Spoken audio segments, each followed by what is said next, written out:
This happened to me and a few of my close friends.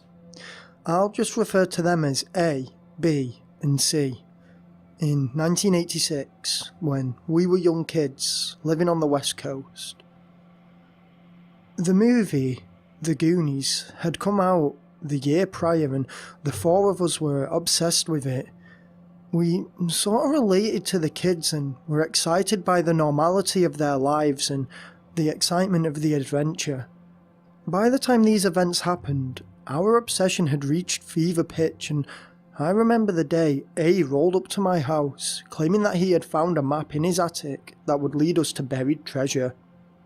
Now, you're reading this as an adult and straight away you'd be thinking, well, why aren't you calling bullshit on this? It's obviously a joke. Well, that's easy to say now, but me, B and C all got carried away with excitement, and I'm pretty sure A was excited too. It was summer break and it was about 6 AM when A showed up, telling me to ring B and C. This was the days of landline telephone, so I offered A bowl of cereal as it was too early to phone B and C up just yet. My dad was away on a business trip and my mum was just leaving for work as me and A were sat around our kitchen table. My mum embarrassingly kissed me on the forehead and left for the day. Just a FYI, she was a librarian at our local library. As we munched away at our cereal, A pulls out this folded and tattered piece of paper. It has small tears along its perimeter and is worn and coffee coloured. As he begins to unfold it, I realise it's actually a piece of cloth, not paper. I was confused until he had fully unravelled it and I noticed that it appeared to be a map. The illustration fading with what I could only believe was age. A told me it was a map leading to buried treasure, quote, just like in the Goonies. I nearly knocked my cereal bowl off the table as I ran to my phone to call B and C and tell them to get their asses over here quick. While speaking to them, they both sounded sleepy and I wouldn't reveal the big surprise until they got here. B only lives 5 minutes away and was round my house almost as soon as I'd hung up. C was round within the hour as he lived a fair bit further away. I remember the four of us sat in childish awe around my dining room table as we gazed upon the map, excitement bubbling beneath each and every one of us. The map was hard to describe. It had a cheesy red cross where the treasure was located and had map illustrations of trails and landmarks, but around the perimeter of the map was sketches of what I'd describe as points of distinction with arrows pointing at them, perhaps as a guide to show us we were on the right trail. It was C who claimed he knew where the meadow was, citing that he had seen a similar illustration in a local history book at the library and that our town had been built over it as colonists expanded their territory. Between giving him shit for reading a local history book, we decided to head into the town centre on our bikes and go from there.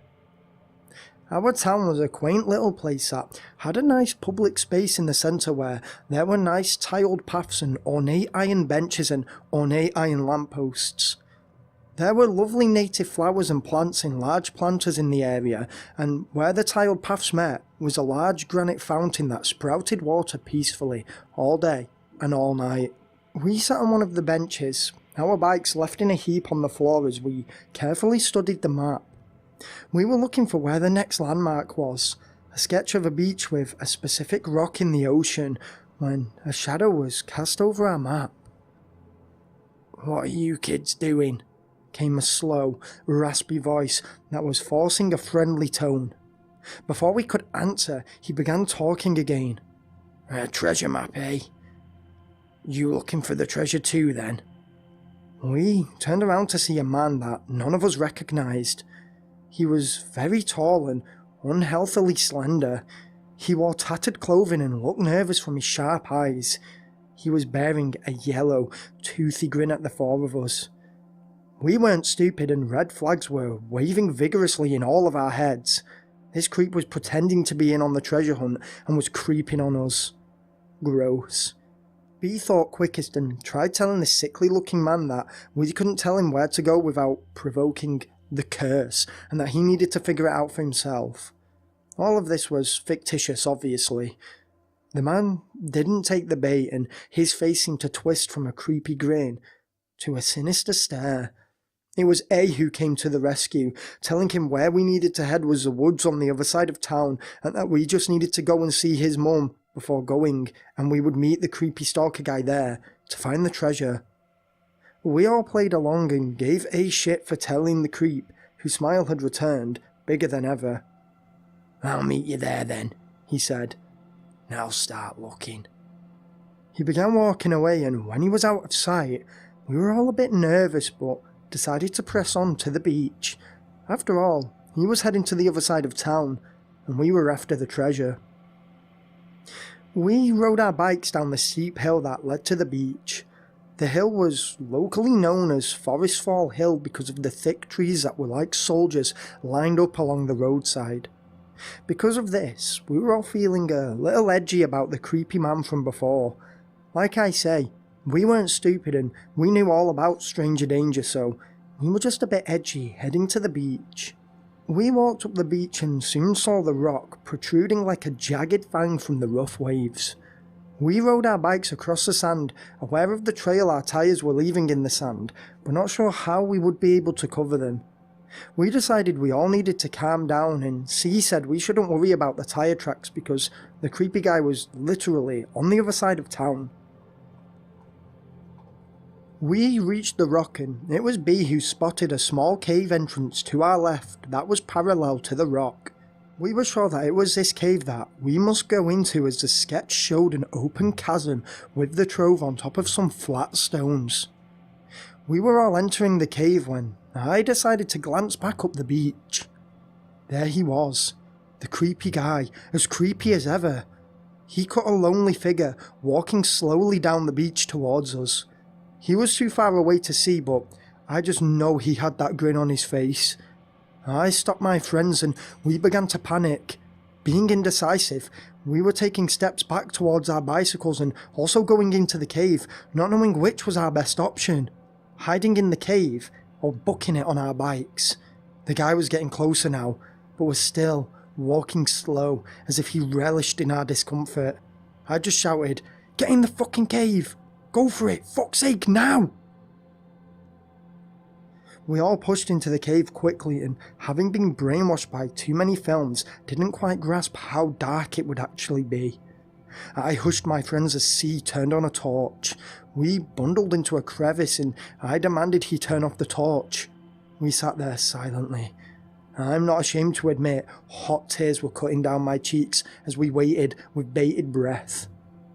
Drip, drip, drip. The only thing we heard as we waited, unmoving, was the gentle splashes of ocean water against stone.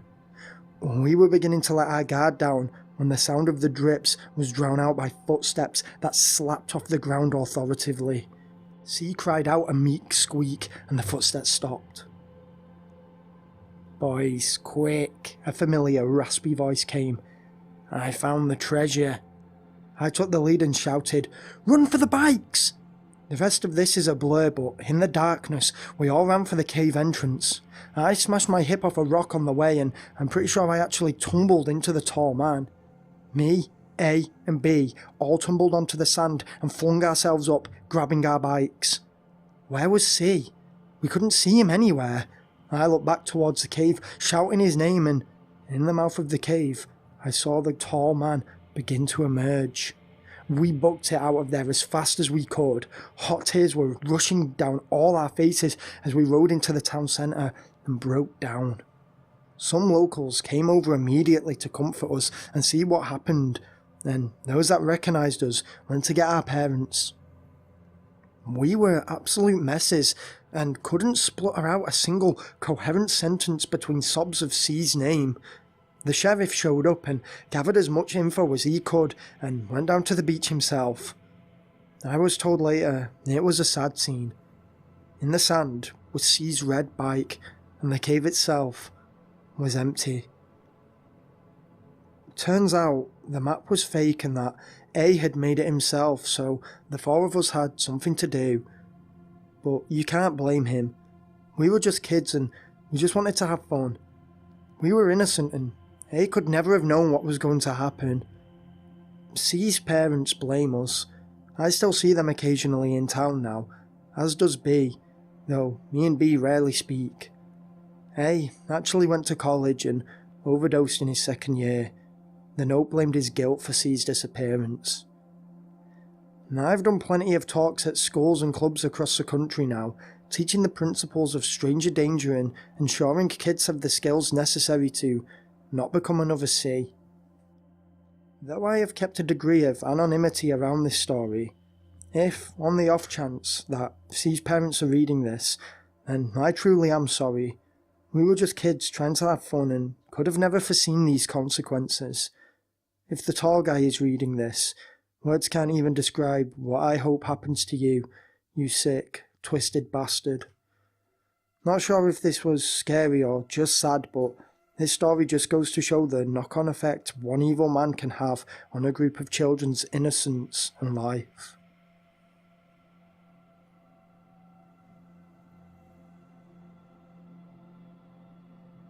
I'm a 60-year-old male who lives in the county of Yorkshire in England. Over the past few years, I've been metal detecting as a pastime, as the hobby has gone through somewhat of a renaissance over here, exploding in popularity and reaching new heights it never had before. I'm not sure what it's like in the States or in the global community at large, but although you can metal detect on the beaches of England, it's more popular to strike up deals to detect on farmers' land, which, due to England's vast history, may have been a battle site or a settlement generations ago. This happened just last year to my friend, and to give you more of an idea of what happened, I'm going to need to explain a few more things about the hobby. Though metal detecting seems mundane and boring, there's actually a seedy underbelly to the hobby called night hawking. This is where, in the dead of night, metal detectorists will illegally trespass on farmland or historical sites, detect, and leave by sunup. This is terrible for a number of reasons, not limited to: 1. It gives detectorists a bad name with farmers. 2. Nighthawkers often leave fields and sites a mess, so it's also vandalism. 3. It's technically stealing our country's history, as objects are being sold to the highest bidder that should be in museums, or, at the very least, catalogued and studied before sale. Now, I have pretty strong views on nighthawkers. They're the cancer of the hobby, so imagine my disgust when my friend, for the sake of the post, let's call him Tony, told me that he and a friend were going on holiday to Cornwall, and that he was going to nighthawk on a few fields down there. We argued about this and it got pretty heated. He said I needed to relax and that it wouldn't be harming anyone. Was he retarded? Of course it harmed people. Fuming, I left him to it, deciding that I wanted nothing to do with it. Fast forward 2 weeks and Tony is back, and I'm still mad at him when I got a call off him telling me he needs to see me. I was thinking he might apologise and tell me how guilty he feels about participating in a nighthawk search. I was wrong. It was a rainy afternoon and we met up at Lily's Cafe and Bistro, a local butty shop where we would usually meet for a brew before the search. Tony shows up and has a bundle wrapped in tissue paper protected under his arms. He seems nervous and a little edgy, but excited too. "Look," he begins, "I'm not here to have another disagreement about nighthawking. I don't have time. Nighthawking is stupid, it's unfair and, well, it's dangerous, but I need you to look at this for me." He looks around the bistro and places the bundle softly on the table, and then he begins to unwrap it. His hands reveal a small, gold bracelet, something like I'd never seen before. It was hard to determine an age or era, but if I had to guess, I'd probably say it was early Viking. It was masterfully crafted, yet still had some crude elements to it. The bracelet's design was that of intertwining rope that laced around to the back and revealed it was actually 2 serpents, and the band had rubies and emeralds encrusted on the front. It was beautiful, but again, it was like nothing I'd ever seen. What the... Where? You? I spluttered. He shushed me as he revealed it was part of a small hoard he and his nighthawking partner had found. I lectured him again on how fucking stupid he was for nighthawking, and then berated him by rhetorically asking if he was going to take this to a museum. He shook his head, citing the fact that their nighthawk search had already made local rounds and it was too hot at the moment. Then he looked away and had a look of anguish painted across his face. "What is it?" I asked. He was silent. "My partner, John, he died." I was in shock. My attitude immediately changed and I began comforting him and asking if he was okay. Can we walk?" We set off to the local public park and walked to a small lake that rested on the grounds. We sat on a small memorial bench, kind of ironic in the wake of a death, as Tony spilled the beans.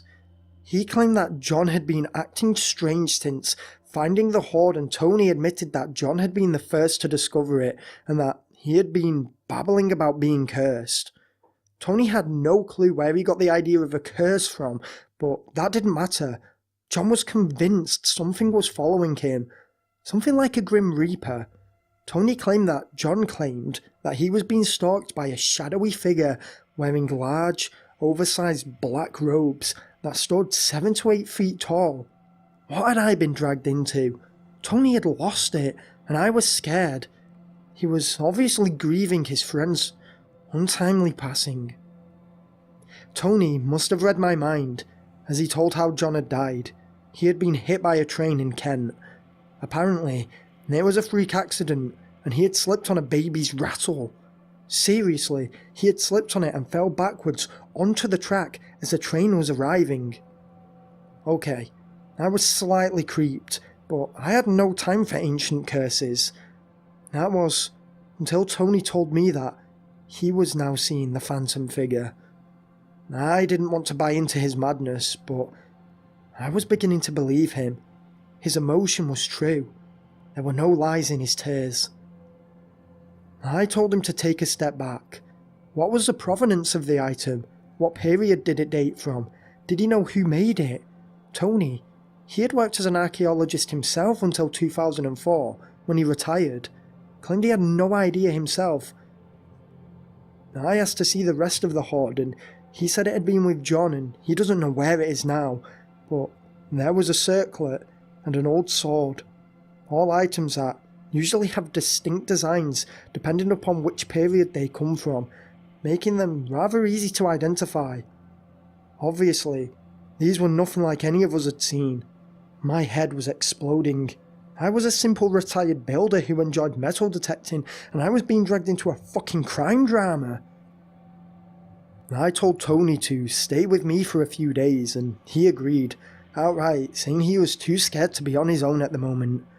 Maybe he was just hysteric, but it was rubbing off on me, and I was scared for him. Was I buying into it? This is where the story takes a crazy turn.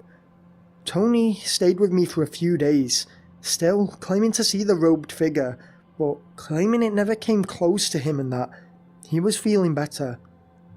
He decided to go back to his place after a week of staying with me, and he died from cardiac arrest the day after he left. Now, I can't put too much stock into this being the hooded figure. I mean, Tony was 5 years my senior and was pretty out of shape, with a beer belly to prove it, but it sure was a crazy coincidence. I went to his place to help clear it out. Tony didn't really keep in touch with his son, and the rest of his relatives were either dead or in homes. When there, I couldn't find the bracelet. It had gone.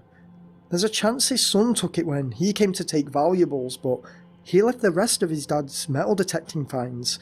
However, the bracelet did look stunning. All of this could, and probably is, entirely circumstantial. Both deaths, one a highly unfortunate accident, but still, an accident, and the other a natural death brought on by poor dietary choices and exercise deprivation.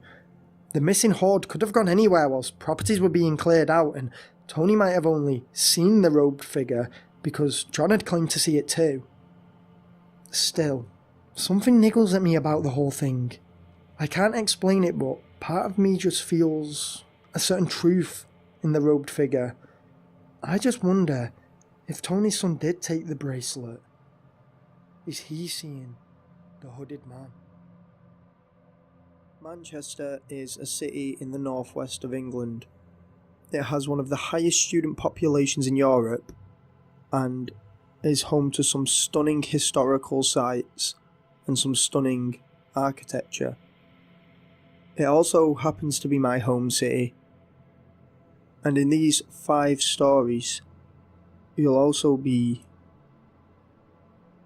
learning about why any metropolitan city has dark secrets, and you should always be careful.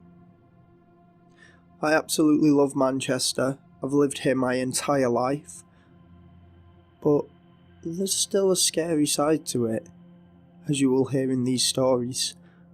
So don't forget to hit that like button, turn on that notification bell, sit back, relax, and enjoy 5 true scary stories from my home city.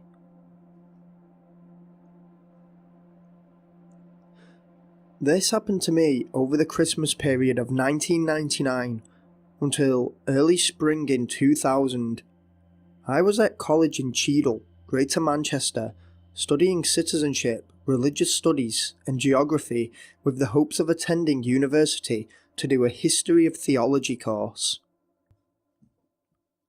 I usually walked to college, which took me about 30 or 40 minutes from my home, but being the start of December, the temperatures were hitting single digits and I opted to take the bus. My routine was normal. I woke up, cleaned, had breakfast, brushed my teeth, left the house and walked to the bus stop, which was about a 30-second walk away from my house. Being the early morning and being on quite a major route into Stockport town centre, it was busy with the humdrum of people making their daily commutes to work, school, uni, etc. As I get on the bus, the driver looks at me with what I can only describe as a strained, wonky smile. Not to be stereotypical, but he looked like a bit of a creep. Unhealthy looking skin with what little hair he had left being matted and greasy. He had bulging frog-like eyes that darted all over me and yellow and black stained teeth that showed some serious signs of dental neglect. Like I say, I don't get the bus often, so I'd never met this guy before, but he was looking at me like we'd been friends for years.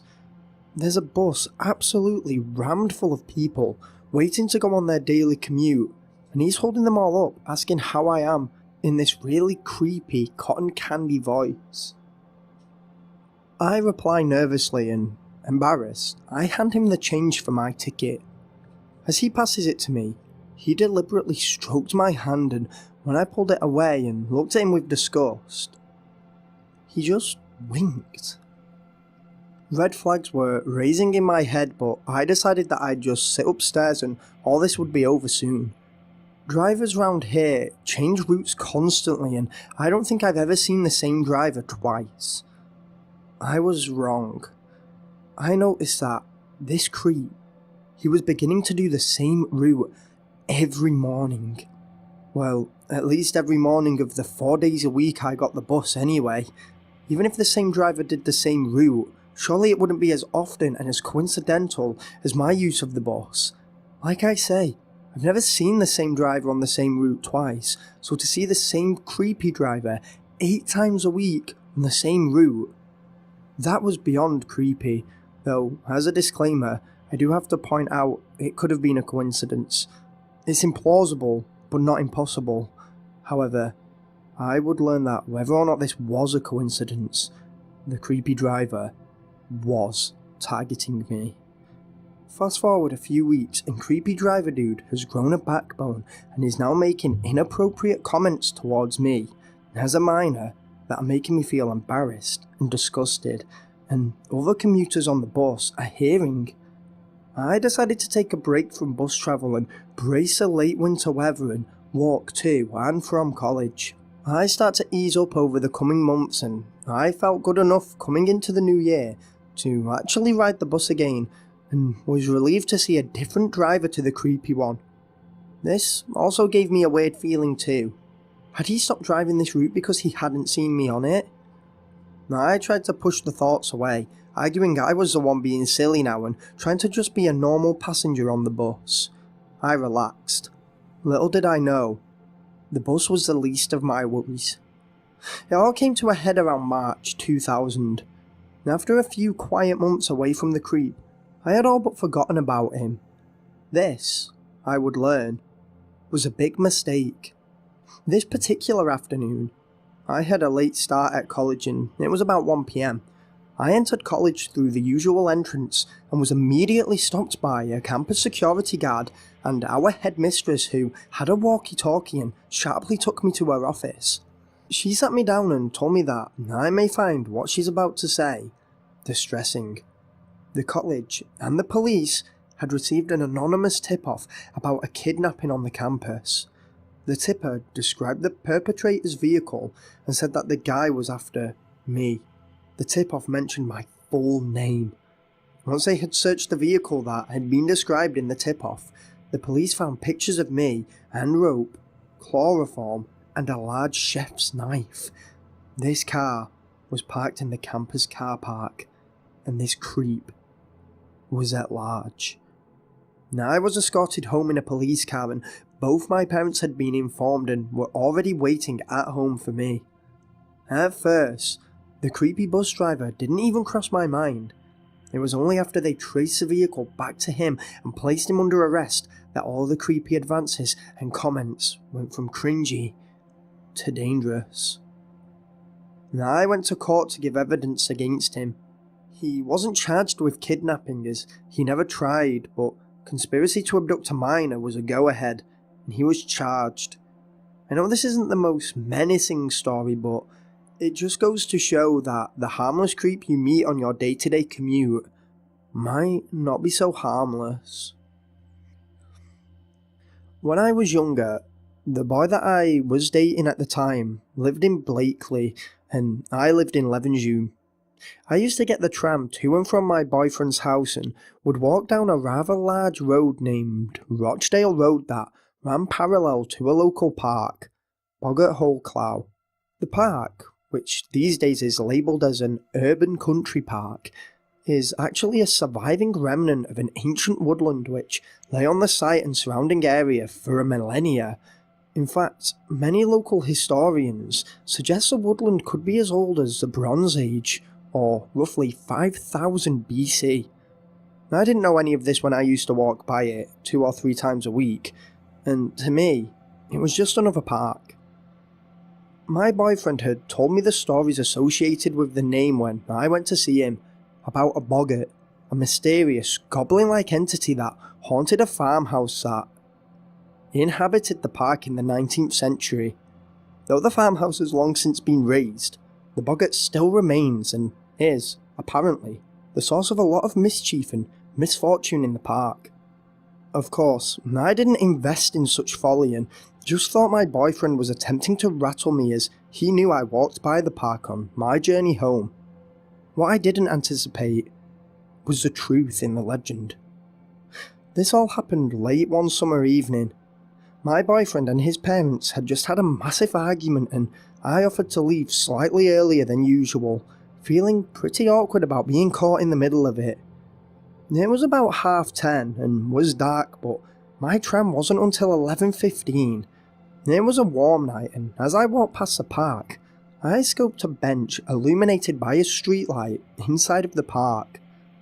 I thought I'd sit there for 20 minutes and read my book, seeing as though the lights at the tram station were either broke or flickered constantly.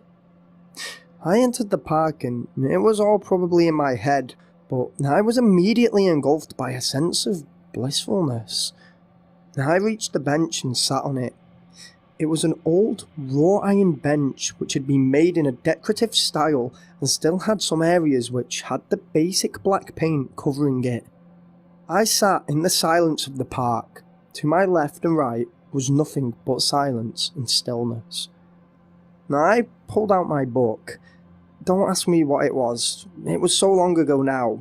I think it may have been 1984 or Animal Farm for a college course, but I'm not too sure, and began to read. I had been sat upon that bench, unbothered, for 15 minutes or so, when I got a tingle on the back of my neck.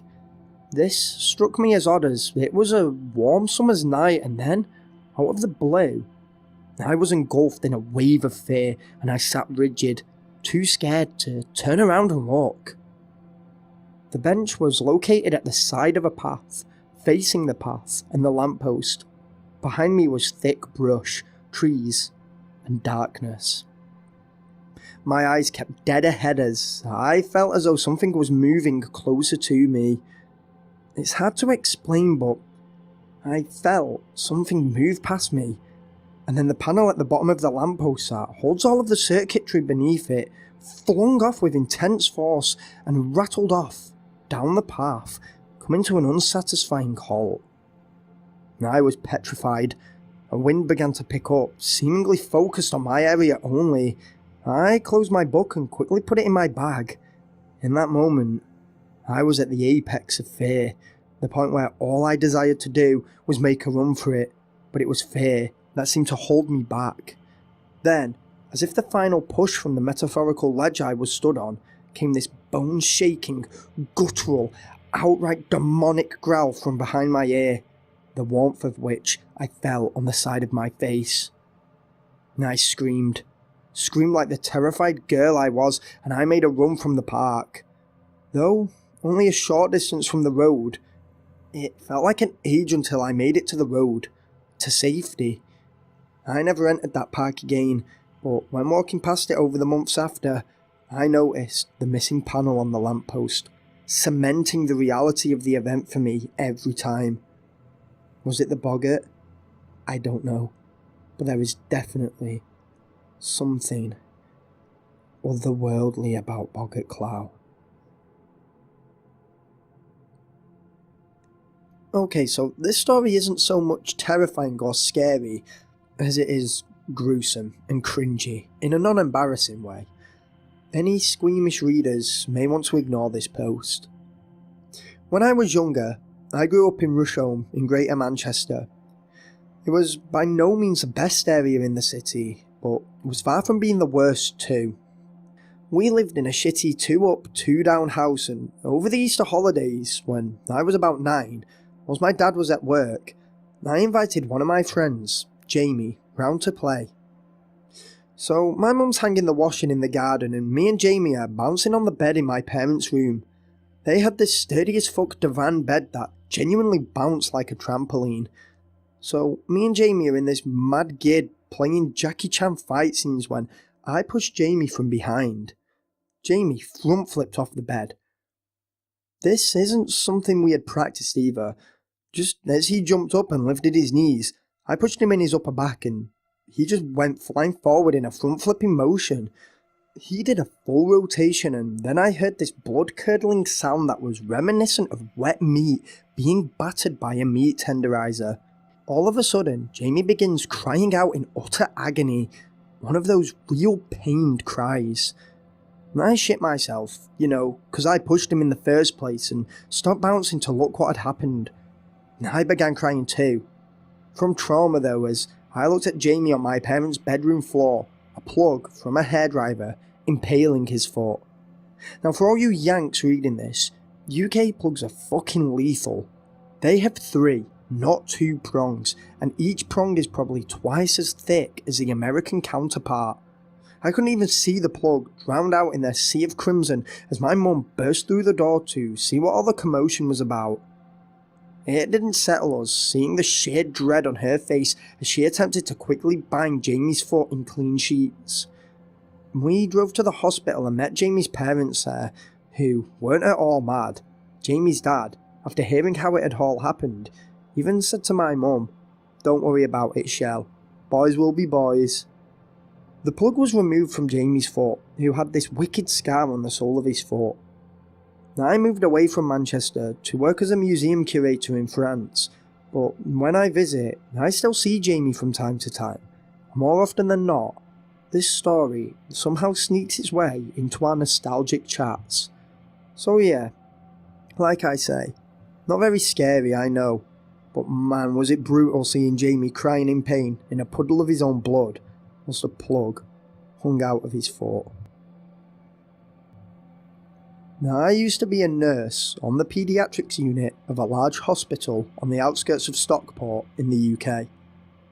The hospital in question is really well known and one of the biggest in the area, so many of you reading who are familiar with the area will be able to hazard a guess as to the hospital I mean. I still work for the NHS, and although at a different hospital now, I'm not going to name the hospital this occurred at for the sake of my career. It all started in '97. I had just landed my first job after graduating and was working nights on the paediatrics ward, one of the easiest ward to work nights on in my opinion, as for the most part it was just making rounds whilst children slept. The first thing that ever fell off was something I only noticed in hindsight: the cold spots. Concentrated areas would harness small pockets of intense cold. I thought it was just the old insulation in the building, but even in the blistering summer nights, these cold areas would still persist, and it would always be within the same time period, between 2 AM and 4 AM. I always felt uneasy in these cold spots. It didn't feel quite like normal chills, but if the other events that happened never occurred, I would have brushed these cold spots off as nothing. Other things began to happen, or I began to notice them, about 2 months after starting. Disembodied footsteps and shallow, quiet screams emanating from empty corridors or vacant rooms. Me or one of my other colleagues would always, as our duty of care dictated, investigate, and each and every time, we would find nothing. It was as empty and quiet as one would expect. My colleagues, those who had been here longer than me, would tell me stories of phantom apparitions, an old man and a Victorian-era woman, both of whom would come and go as they pleased and would visit or pester the sick and recovering children. Now, I didn't initially believe these either, as the hospital was only built in 1905, and I thought, as a newbie, I was just being pranked. That all changed as, on 3 separate occasions, 3 separate children, or their parents, told me that they didn't like the old woman who walked down the wards or into their room at night. Chills raced the length of my spine each and every time somebody told me this. Things happened to me as well, things that weren't just second-hand encounters. One night, as I was walking down one of the narrower corridors to a store cupboard to get a vomiting child a kidney dish, a door to my left was 100% closed. All the doors on the corridor were, as is the norm this late at night. I would have noticed an open door as it would have stood out to me. I went into the cupboard, retrieved the kidney dish, left it and locked it, and started back up the corridor. I halted as I noticed that the door was now open. Not a lot, but enough. I could tell the light on the other side was off too, so I didn't know what whoever was in there was doing. I looked puzzled at first, as if waiting for one of my colleagues to suddenly come out, and when they didn't, after a brief time, I outstretched my arm to pull the door shut. All of a sudden, the door began to creak. I recoiled and watched in horror as it closed very, very slowly of its own accord. Again, my duty of care wouldn't let me leave, and although the room was vacant, I couldn't rule out the possibility of someone entering the room by mistake. As white as a sheet and shaking harder than one on a washing line during a storm, I again reached my arm out and placed it on the door handle. As slowly as it had closed, I opened it, wincing the whole time. It had opened fully and I flicked on the room light. the room. It was empty. I checked under the bed and in the cupboard. There was no one anywhere. Despite being on the 6th floor, I even checked the window. Locked from the inside. I still have no explanation for this. Other happenings weren't quite so upfront, mainly oppressive feelings of being watched or the feeling of someone, or something, being stood inches behind you, the sixth sense kicking in when I would be tidying rooms or making my rounds. The most terrifying thing that happened to me though, happened on the 17th of November 1997, a day I'll never forget. I had clocked in about 2 hours earlier and it was quickly approaching midnight. I was sat in the nurses' area drinking a cup of coffee with a co-worker of mine called Denise. 2 other nurses were making rounds on the various wards and me and Denise were keeping watch of the small CCTV monitors behind our bay. Everything was normal and banal.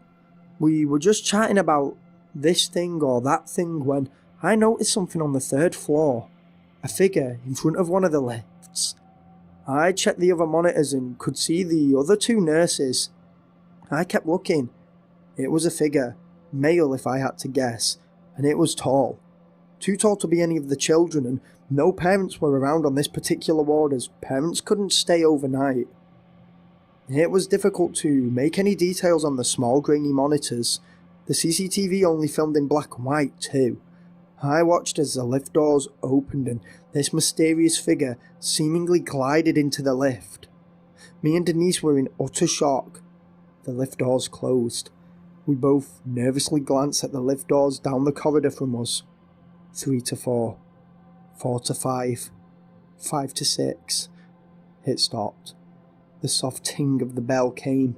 I stood up and walked into the corridor, looking at the doors, waiting for them to slide open and to see who was hiding behind them. Eventually, the doors did open. I inhaled sharply, pre-anticipating something. But the lift was empty. After this, I just couldn't hack the graveyard shifts and transferred to days where odd things still occasionally happened, but not so intensely. I moved to another hospital in 2000 for a mixture of reasons, but I'd be lying if I denied it wasn't partly due to the paranormal experiences I had had during my time on nights.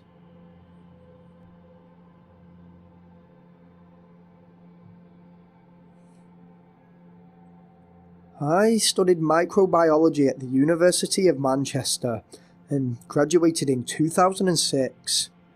I'm from the Charlottenburg area of Berlin and came over to the UK to study. One night, in the summer of either 2004 or 5, I honestly don't remember which year, I was out with this guy I was hitting on at the time and 2 of his pals. The night was great and I just want to go on the record and state that I had had copious amounts of alcohol as well as cocaine and Mandy, but I don't believe this warped my thinking and I still stand wholeheartedly by my account of the events. So it's about 4 AM and we all get booted out of this club as it's closing. The 3 guys all want to move on to this techno bunker that's open till 10 AM, but I was tired and was coming down hard and just wanted to go home. I asked my crush to call me a taxi, secretly hoping he'd come home with me. This was the days before Uber and Lyft, and he phoned up the taxi firm and waited with me until it arrived and then left with his friends. Now, at the time, I was a paranoid young foreigner in a strange country, high as a kite on all sorts of drugs. As such, I always made sure to make a note, mental or otherwise, of the taxi's license reg, the driver's license taxi number, and of course, always ask the driver's name. I also made sure the driver mentioned my name to me before I did. Even when fucked out of my mind, I remembered to do this as it was second nature at this point. So the taxi pulls up and both me and my crush distinctly hear the driver ask for Mathilda. Not a common name either, is it? I make my mental notes and get in the front seat. My friend waves me off as the taxi begins to drive. I'm a little saddened he didn't come with me, but I wasn't mad or upset. At this point, I was almost relieved. I don't think I was ready for sex anyway. I could have fell asleep in the taxi there and then. I could have, anyway, until I felt my driver's hand on my thigh. A bolt of adrenaline rushed through my body as what I always prepared for was now actually happening.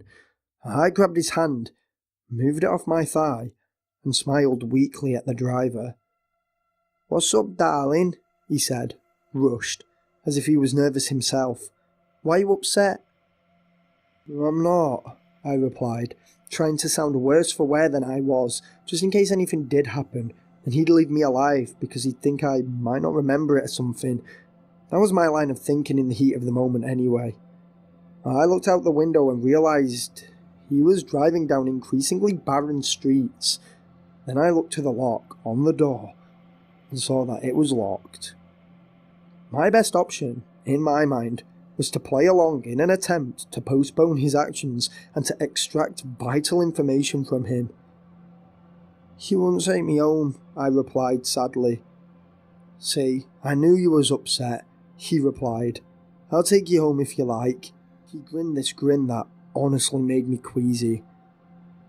"I can't do that," I giggled. "I don't even know your name." "It's Ahmed," he winked at me when he said this. My stomach churned. "Let's go yours instead. I want to be somewhere strange and unfamiliar." "It's exciting," I said, still trying to sound worse for wear. This sounds like a bad thing to say, but I'd noticed a photo of 2 children strapped in his sun visor and was bluffing, hoping he wouldn't call it. "Nah, we can't go there. I know the perfect place, so..." His smile increased tenfold. Before I knew it, we were at a garage lot in some seedy part of town. No houses or buildings, just rows of garages.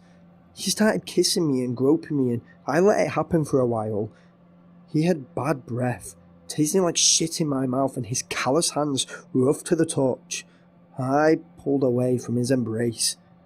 "Do me on the bonnet," I said. His excitement got the better of him. "Okay, darling, anything for you." He unlocked the master lock, and as soon as he did, I double-pronged poked him in his eyes and then punched him square in his chin. It cracked. I was impressed, having literally never punched anything in my life. I opened the door and hauled ass to the nearest road, paranoid he may see me, or worse, actively be looking for me. I managed to find a late-night convenience store and explained to the owner what had just happened. He phoned the police, fetched me water, and made me a lovely chicken salad sandwich. The police came. I gave them the driver's name, description, reg plate and taxi number, and the name of the company we ordered the taxi from, and they took me home.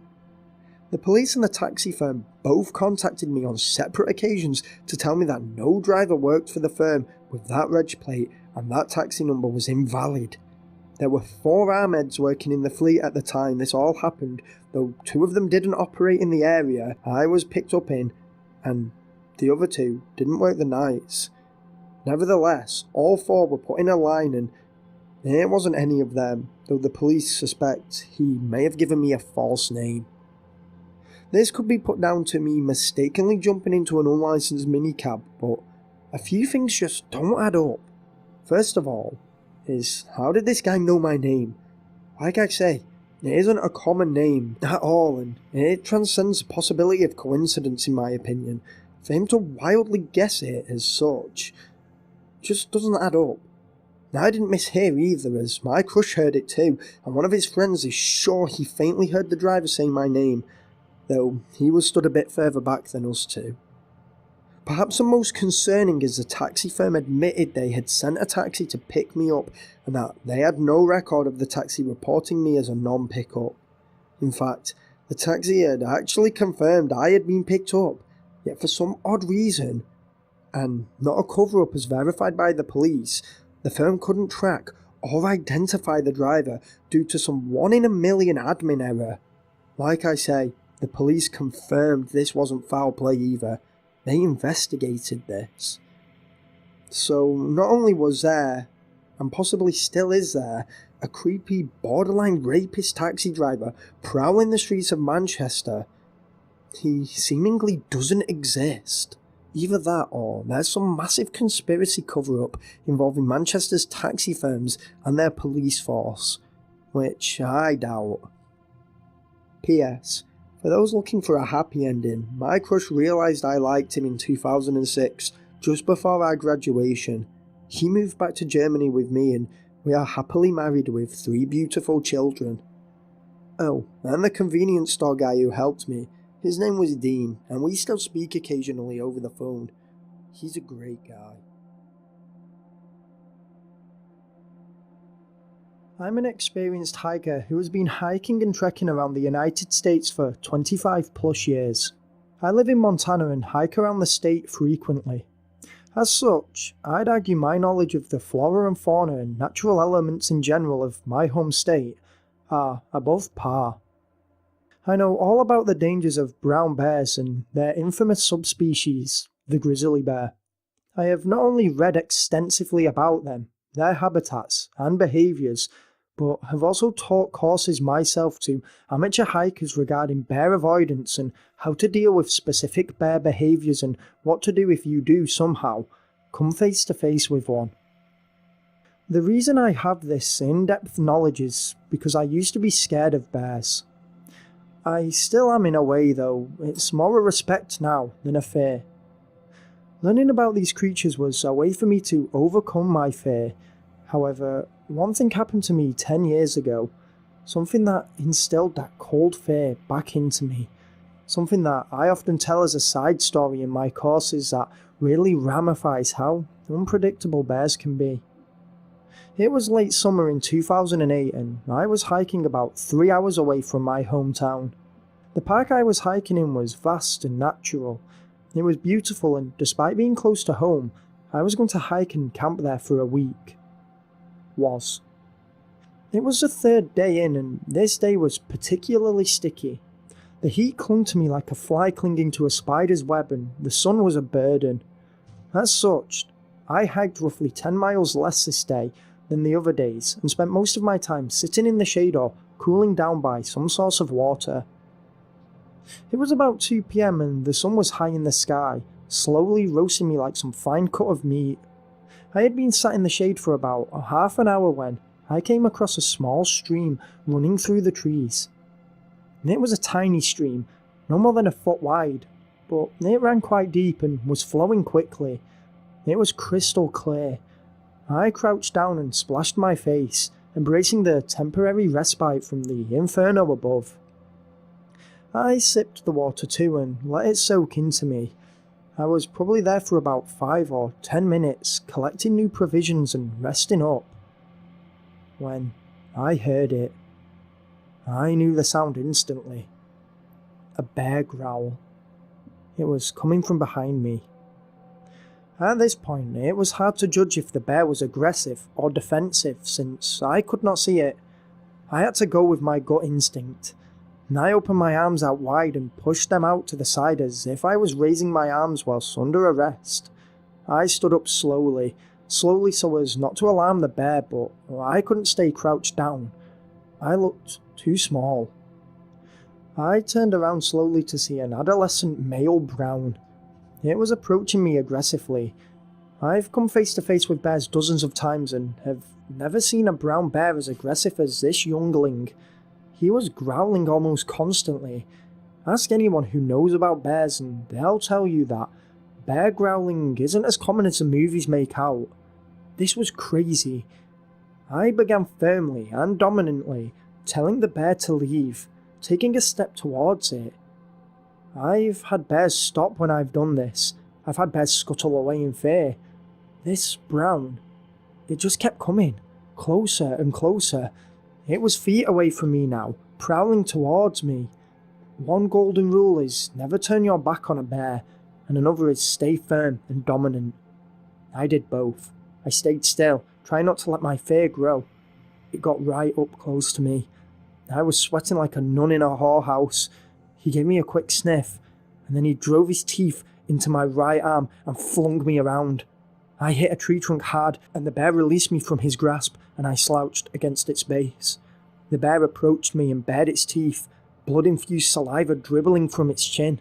I gripped my bear spray and unleashed it upon the beast's face. It finally recoiled, and I slipped away from between it and the tree, running through the woods, my mangled arm hanging limply and bloodied by my side. The bear would be able to smell blood, and if it wanted to come after me again, it would not find it difficult to find me. I needed to get to safety. I knew the park layout well, and I knew where I needed to head, but with the adrenaline and shock from the incident, everything was a blur. Looking back, there's a genuine chance I was literally running in circles. I had to stop to tend my wound. It was risky, but so was passing out from blood loss. I hid in some thick bushes and set to work, tying a tourniquet on my upper arm where I had been bit. I rehydrated and sat for a couple of minutes to regain my composure.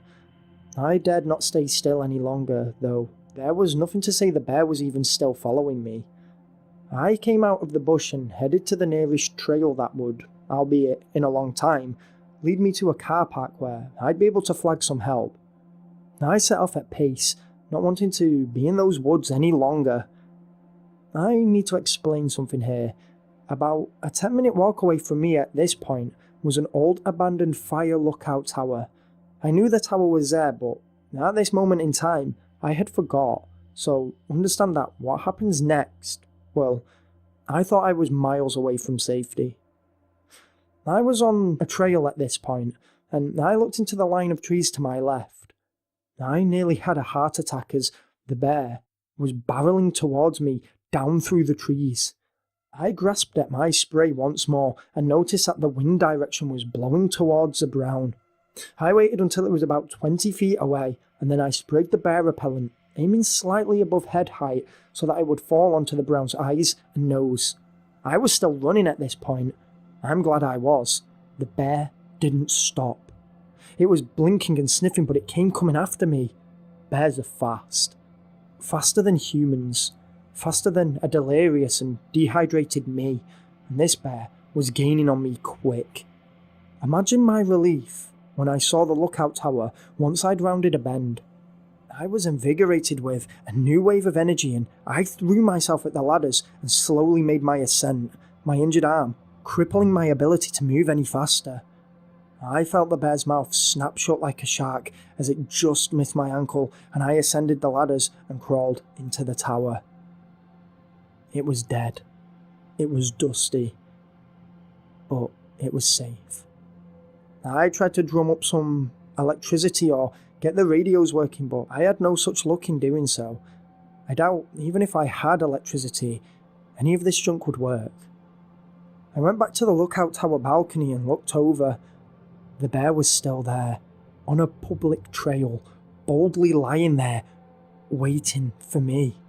What the F was this bear's problem? What was he waiting for? Me. Behaviour like this is practically unseen, and I tried to frighten it off by throwing things at it and shouting, but it didn't leave. For now, I was safe, so I decided to settle in the lookout tower. I used what little water I had left to attempt to clean my wound and to rehydrate, and then I fell to sleep, exhausted and scared. The next morning, I woke up early and I gingerly opened the lookout tower door and peered over it. There was no bear. I double, triple, quad checked the perimeter and surrounding area. It was nowhere to be seen. I was about a 2-hour hike from the car park on capable legs. I was injured, shocked and exhausted by this time, but I had to leave. I had to go for it. I struggled down the ladders and practically fell some of the way down, landing in an agonising heap on the ground. I pulled myself up and hauled ass away from that tower. It took me 4.5 hours to make it, but I collapsed in the artificial dirt of that car park later on in the day and was aided by 3 other people. I was taken to a hospital where a park ranger visited me. I knew him from my time hiking his trails, and he was here on official business. He wanted my account of what happened, so I give it him, just as I have given it to you. He looked at me in disbelief. He turned to me and said, "You know, off the record, if I didn't know you, I'd call BS on this." I laughed and said I'm still calling BS on this. I learnt a valuable lesson that day. You can monitor, dissect, observe, and test animals in a million different ways over dozens of generations. but these creatures, they are wild, and their behaviours need to be treated as such.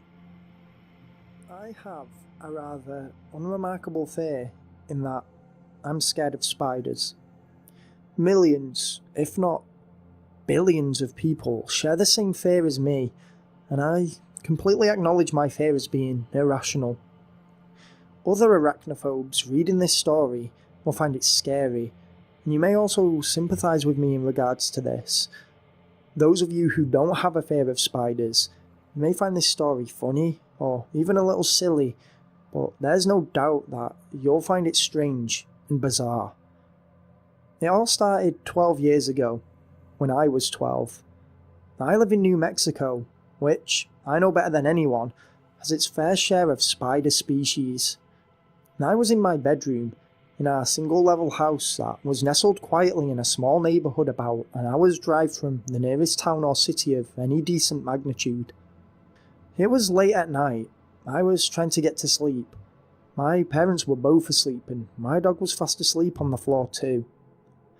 I was having one of those evenings where, no matter what I did, I just couldn't quite get to sleep. I had tried and failed on a multitude of things, from counting sheep, quiet meditation, and even just fucking it all off and turning my bedroom light on to watch TV. I was now defeated and just lay there, still. Now, I don't know if it's like this for everyone, but whenever I have these nights, I never remember actually drifting off. I just kind of wake up the next morning and I'm like, well, I fell asleep in the end. This night was like that, but different. I woke up and I did think to myself, oh, I did fall asleep, but then I noticed it was still dark outside. I went to grab my phone but couldn't move. Sleep paralysis. This is the first and only time I've ever suffered from sleep paralysis, and I only found out what sleep paralysis was because of this night. Now I started to really panic. Like I say, in the moment I had no fucking clue what was going on. Hot tears welled in my eyes as I attempted to snap out of my unmoving state. I felt something in my stomach. Something moving. Wriggling. It was awful. I felt it crawling up my gullet and in my throat until it was in my mouth. It tasted like dirt-covered leaves. I couldn't spit it out, but it began to crawl. Hairy appendages caressing my tongue and lips. I felt it crawl onto my chest and averted my gaze down. Holy fuck. It was a fucking spider. A big bastard at that. I think it was a wolf spider, but it was hard to tell in the dark. Suddenly, I felt another in my stomach. That was coming up too. But then I felt more legs. Hundreds, all over my body. I looked down to see dozens of these spiders all over my walls, all over my body. I went to scream and choked as they began spilling out of my mouth and encasing me. And I shut my eyes tight and felt like a weight had just been lifted. I opened them. I was in my room, and it was empty. I was panting and I was sweaty, but there were no spiders. A wave of relief ran across me, and at some point, I fell back to sleep. I had suffered from a bout of sleep paralysis, a pretty tame experience at that compared to others I have read, but still, a terrifying experience, nonetheless. So, fast forward to just after Halloween this year. I think it was the 3rd or 4th of November, and I just randomly wake up in the middle of the night. I can feel something crawling on me. Now, at this point, my one-off sleep paralysis episode didn't even come to mind. It was so long ago. So, at first I'm just fidgeting. Note that I'm fully able to move, but then I notice a few more wriggly parts on my covers. I'm tossing and turning now until I feel something familiar on my face and on my bare leg. I suddenly shit myself. My body is covered in goose pimples as I jump out of my bed, screaming like I've been stabbed or something. I take off my clothes and launch them at the floor and do that weird thing that arachnophobes do when a spider is on them and sort of flick my hands all over my back and neck and everywhere else. That's honest to God when one of these massive spiders crawls into my mouth. The taste. It was so familiar. dirty leaves. I spit this spider out onto the floor, quickly grab my bedside lamp and turn it on to see it quickly scuttle beneath my bed. My mum and dad rush in, wondering what all the commotion is, and at this point, I'm just stood there, suddenly remembering my sleep paralysis nightmare 12 years earlier. I explained to my mum and dad that the spiders, which were wolf spiders as well, to add to the coincidence, had been the reason for the 24-year-old cage-fighting son screaming in a high-pitched falsetto in the middle of the night.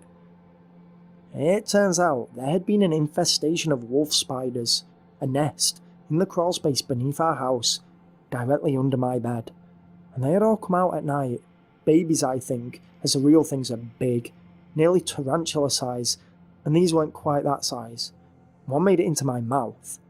Thankfully, none of the dozens or so found under my bed bit me, as although non-lethal, their bites can be painful and the pain can last up to nearly 2 weeks.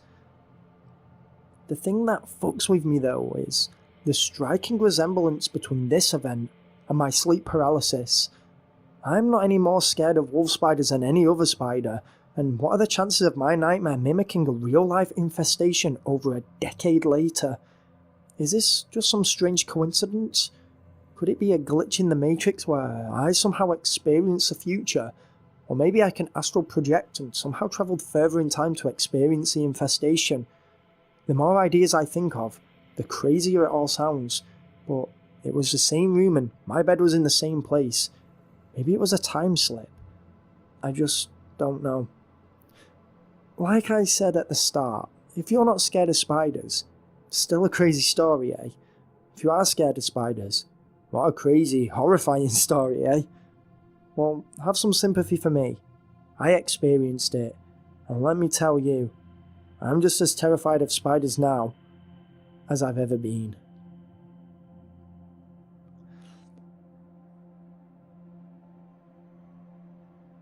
I've probably spent the last 2 days writing and rewriting drafts of the story in an attempt to make it sound scary.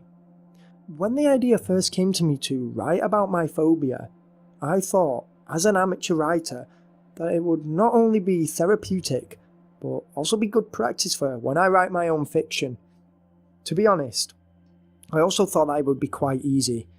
On the contrary, it's much more difficult to make stories about phobias scary, especially for those who don't suffer from the same phobia. It's hard to really describe the raw, primal fear one feels when faced with a completely irrational fear, especially one so ludicrous as mine. Even when what happened was terrifying, it's difficult to make it sound scary when the base fear is, admittedly, so silly.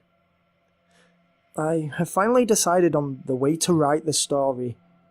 That is, entirely as it happened, nothing added, and against my better judgment and the risk of destroying my own confidence, nothing taken away.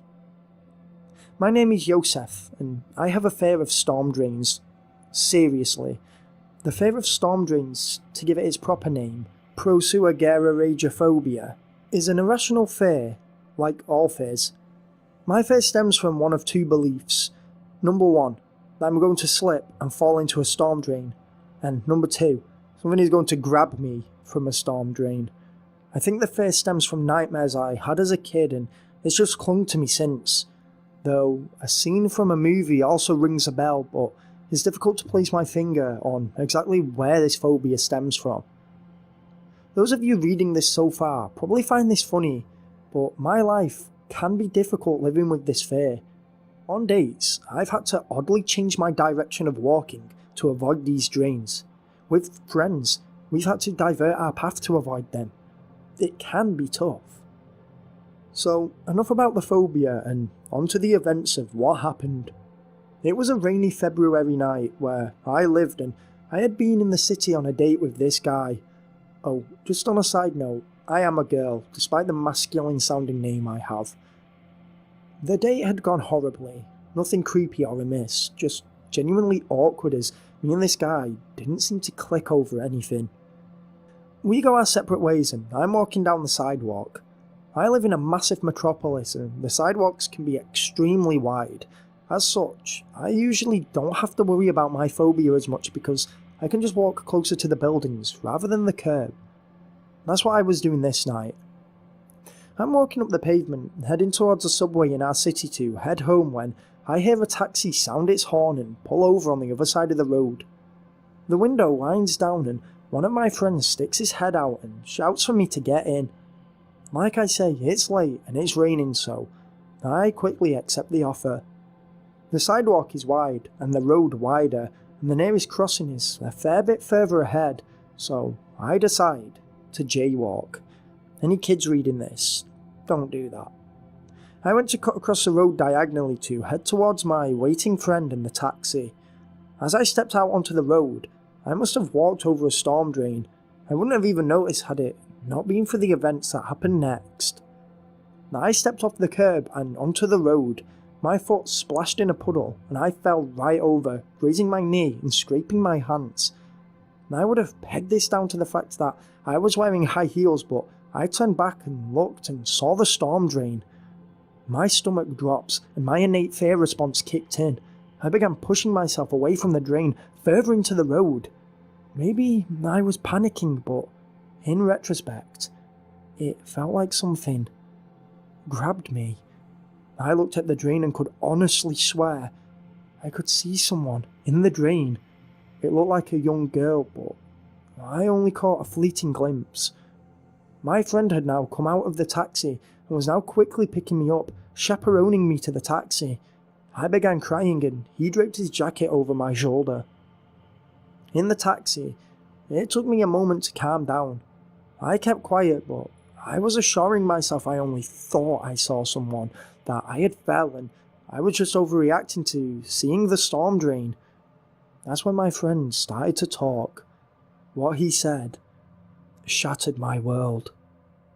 He said that he had seen me fall, and as I was on the floor, he saw a grim, grey arm, skinny and withered, reach out from the storm drain and attempt to grab at my ankles. He bolted out of the taxi to come and rescue me and claimed he saw a decrepit-looking girl with greasy, oil-black hair, bare her teeth, yellow, and finely sharpened, before disappearing, which is when I must have caught the back end of her. It wasn't all in my head. Suddenly, I began hyperventilating before falling into an all-out panic attack. I was taken home where, stupidly, I looked up stories of people living in storm drains. I couldn't find anything really. Was it a ghost? Was it a homeless girl? I don't know. But I'm pretty sure my friend is just as scared of storm drains now as I am.